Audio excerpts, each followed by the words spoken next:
Hey, what is up YouTube? This is the Merman Master coming at you guys from the Team Time Riders YouTube channel, and I'm super excited to be back and profiling my Harpie deck now that Harpie's Pet Dragon Fearsome Fire Blast was released in Legendary Collection 3.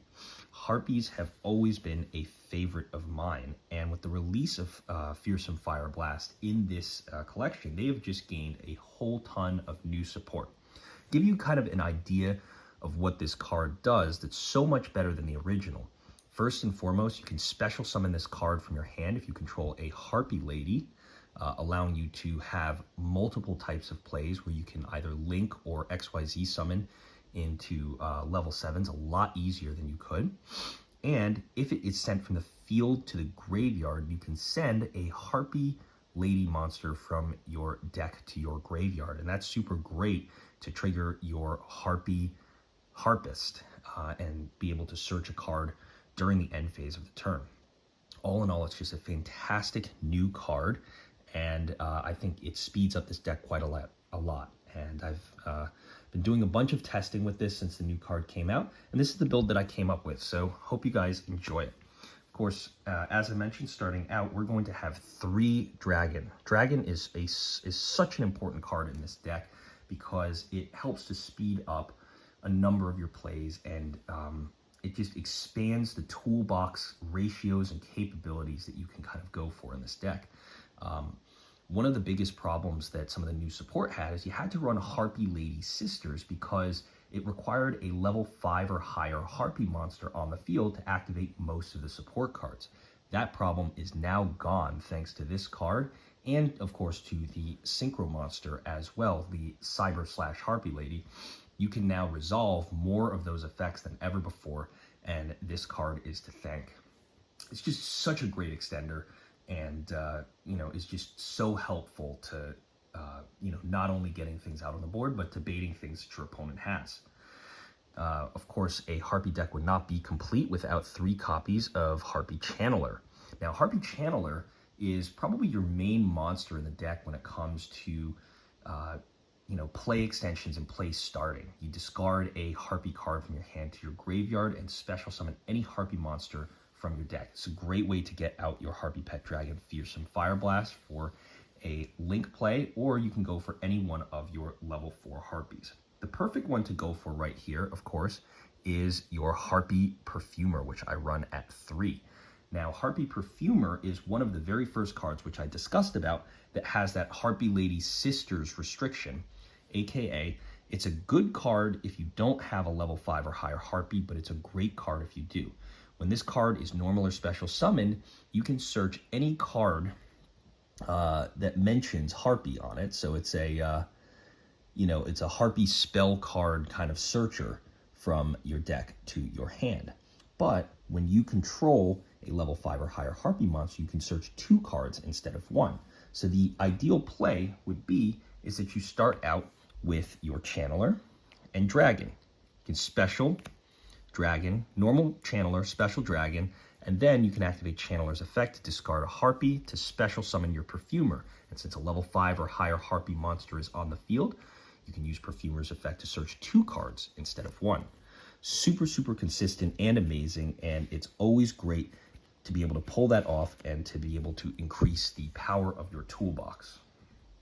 Next, in this deck, brand new option here are 3 copies of the original Harpie Lady.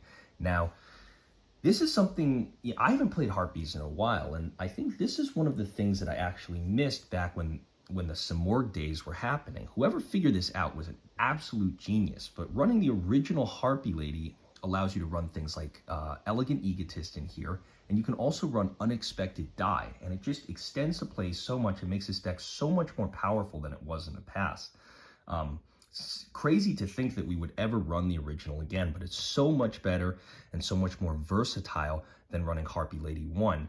And honestly, the 300 attack boost that you get from that, or from running like Cyber Harpie Lady, it pales in comparison to kind of the play extension abilities that you have with the original Harpie Lady. So have to have her in this deck. Now we've just got a couple of one-ofs in here, starting first with Harpie Queen. Basically discard her from your hand to your graveyard to grab your field spell card, the Harpie's Hunting Ground, which is just basically a, you know, pop every time a Harpie Lady is normal or special summoned to the field. A lot of people are taking her out of the deck entirely, and that's actually not without reason. I still like to have her in here at 1 just for the flavor, but I think most builds, given the searching power that you have off of Perfumer and some of your other cards, have opted to take Queen entirely out of the deck, which is understandable. I cut my Harpist number down from 3 to 1. This card was mainly good as a XYZ or Link card play, because when it gets sent to the graveyard during the end phase, you add a 1500 attack power or lower winged beast type monster from your deck to your hand. So that's pretty much all of your level 4 Harpie monsters as well, which, you know, you can actually just send this card off of your Harpie's Pet Dragon Fearsome Fire Blast when it's sent to the field to the graveyard, lessening, I guess, the chance that you would kind of dead draw this card. But even so, running Harpist in here at 1 is the optimal way to do it. This is my personal favorite of the Harpie's main deck monsters, Harpie Oracle. And the reason I like this card so much is because it's kind of like a Kagari in this deck. It just allows you a crazy amount of recursion when it comes to, so you can bring this card to the field as a normal or special summon, and when that happens, you activate the effect, and during your end phase, you're allowed to add back a Harpie spell or trap card from your graveyard to your hand, and this effect can activate no matter what happens to the Oracle. It's an effect that activates on summon, and then you know, whether you XYZ or Link or do whatever with this card, you're always going to get that recursion back to your hand. You summon it during your opponent's turn off of Hysteric Party or something like that, you'll still get that effect off. This card can also special summon itself if you control a level 5 or higher Harpie, another reason why your dragon comes in perfect handy here. Next card we've got here is our Harpie Dancer. I still like to run this at 1 because I am still running the Divine Wind of the Mist Valley, and it's super good. There's a bunch of cards in this deck that trigger when a Harpie monster goes back to your hand, which is a really great way to kind of be able to get that. So Dancer allows for some of that flexibility. Final card I have in here, you can take it or leave it, is 1 copy of Barrier Statue of the Stormwinds. This is a super, super good card, especially if your opponent has activated a, you know, the effect of their Destiny Hero Destroyer Phoenix Enforcer. You basically can use Barrier Statue of the Stormwinds to ensure that that card does not come back during the next standby phase. That's going to do it for our monsters. Moving on now to our spells. Spell lineup is quite big in this deck, so please bear with me. First card in here is the best card in the deck. Unfortunately unsearchable, but it's 3 Hysteric Sign. Has 2 effects. So the first one is you can add a Elegant Egotist from your graveyard or deck to your hand. This is the one that you use most often. And then, if this card is sent from the hand or field to the graveyard by a card effect, you can search any 3 Harpie cards from your graveyard, from your deck to your hand. That includes the monsters, that includes your Harpie Featherstorm, and that also includes Harpie's Feather Duster. That's right, guys. That card can be searched in this deck off of Hysteric Sign. If Hysteric Sign was searchable, you know, Harpies might be possibly a tier 1 strategy. And now here's part of the genius plays here is 3 copies of Unexpected Die. We're able to run these to grab the original Harpie Lady out of the deck. This is a super, super good card to bait out Ashes and other things like that, and just hand traps in general. You use Unexpected Die, and that puts an extra level 4 body on board for Link plays. Adding on to that is 2 copies of the Elegant Egotist. It's a non-once per turn card. As one of the players said, like 20 years later, this card is absolutely bonkers. It's an incredible, incredible card for this deck. Just gets out the original Harpie Lady again for Synchro XYZ's OTK plays, the like. So it just increases the number of plays. And you can see how it's much more flexible than just running Harpie Lady once. So kudos to whoever decided to run the original Harpie Lady. It was well done thinking. Next card in here is 2 copies of Harpie's Hunting Ground. Now, I love this card. It's a little bit weird because it's got a mandatory pop whenever a Harpie is normal or special summoned onto your fields. The Harpie Lady gives them 200 attack, which can come in handy in various situations. But basically, this is just such a good card because there's so much monster effect negation out in the game right now. And Harpies are very much not really all about the monster effects. They're a lot about utilizing your spells and traps to effect change in the duels. And so you can actually steal games because you can have hunting ground that pops a whole bunch of your opponent's back row. And they can't do anything because it's not a monster effect that's popping, which is really, really great. We've then got one copy of Divine Wind of the Mist Valley. I actually still really like this card. When a Harpie monster, when a wind monster returns to the hand, you can special summon a wind monster from your deck. So I can use this to get out.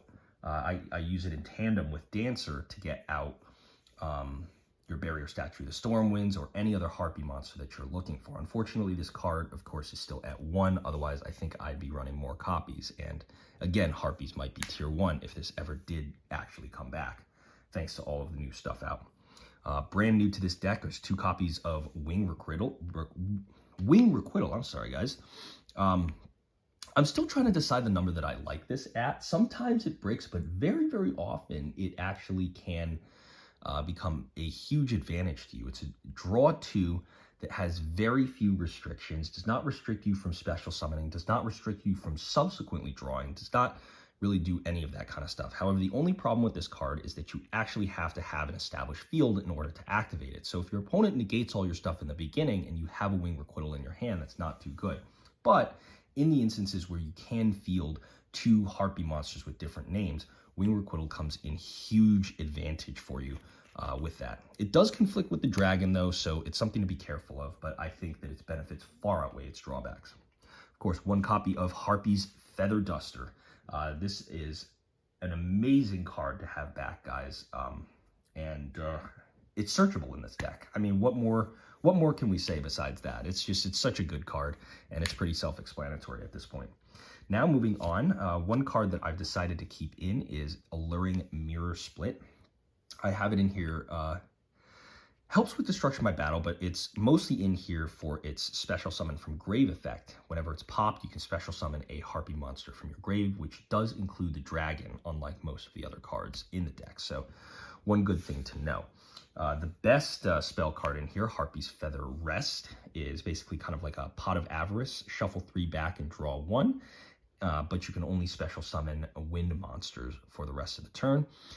The other effect of this is that if you control a level 5 or higher Harpie monster, when you activate this effect, you get to draw 2 cards instead. Super good to shuffle back a whole bunch of the stuff that you may have used during the course of the duel. I thought about possibly bumping this up to 2, but some people have said that it can brick on occasion. One copy of Swallow's Nest. Great to grab out any Harpie or any other card that you need, or your Barrier Statue of the Stormwinds, or go for an OTK. Really, really cool card. I used to have this in here too, bumped it down to 1. Still testing it out right now, so don't know if it's going to stay, but still a good card. Double or Nothing, obvious reasons. This is a Harpie deck. You know, level 4s for days, guys, and you're stealing games left and right. One copy of Monster Reborn, and finally finishing things out with a single copy of Called by the Grave. Now remember, you guys can take out any of these spell cards if you want to place in a third Elegant Egotist or any other stuff that you're looking to run. Now moving on to our traps, 3 copies of Harpie's Featherstorm. This card is unbelievable. It's basically a hand trap. It's like infinite impermanence on legs. Activate Harpie's Featherstorm, go into Utopia, Utopia double, and just OTK your opponent. It's unbelievable. And as I said, it's one of the Stellar Traps things. So most cards just negate monster effects. Very few things out there can negate traps, especially ones that activate from your hand. And the only thing you need to have on the field is 1 Harpie monster. Super, super good. Finally, closing out our traps is a single copy of Hysteric Party. Very, very good card. It's a good late game card. So most modern Harpie decks have cut it down to 1. I used to have it in here at 2. I think 1 is the right ratio. I would like to see it a little bit more often than I do, but it's good as is and can steal games during the end. That's going to finish things for the main deck. I will note, guys, this extra deck, I'm still playing a lot around with it, so a lot of things in here are subject to change.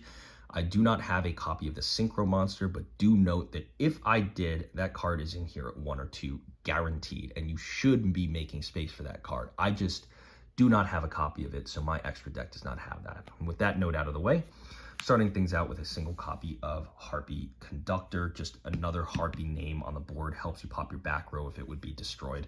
You know, pretty good card.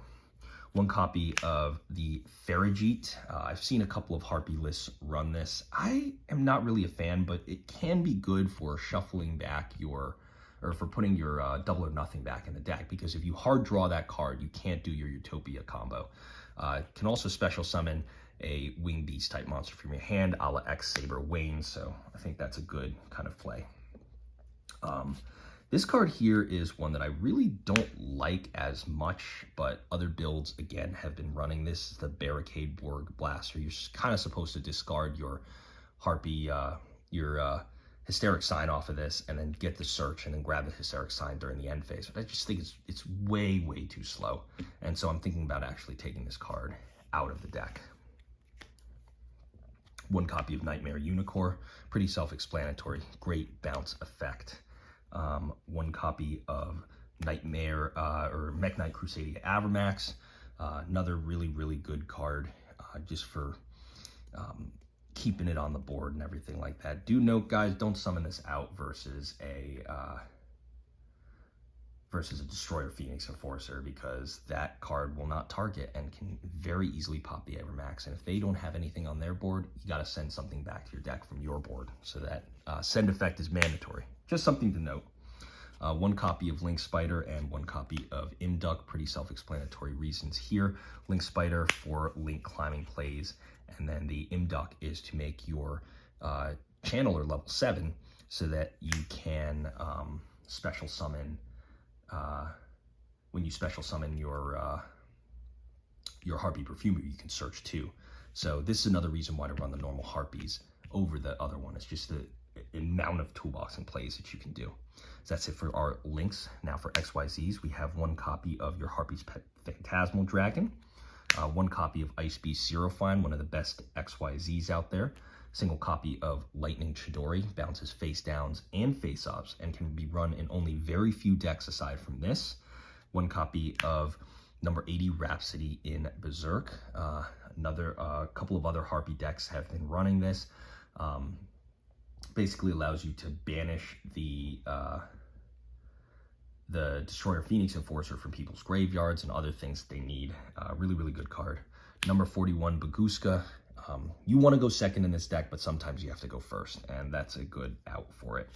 And then, of course, we have 1 copy of Utopia Double and the associated Utopia. And finally, finishing things off, we've got Mecha Phantom Beast Draco Sack for token activation and plays. I personally adore this card. I've loved this card for years. I've had it for years. Just a super good card. And yeah, so that's going to do it for my Harpie deck profile. Really hope you guys enjoyed it. I'm looking forward to testing more and to hopefully doing an updated build on this when the time comes.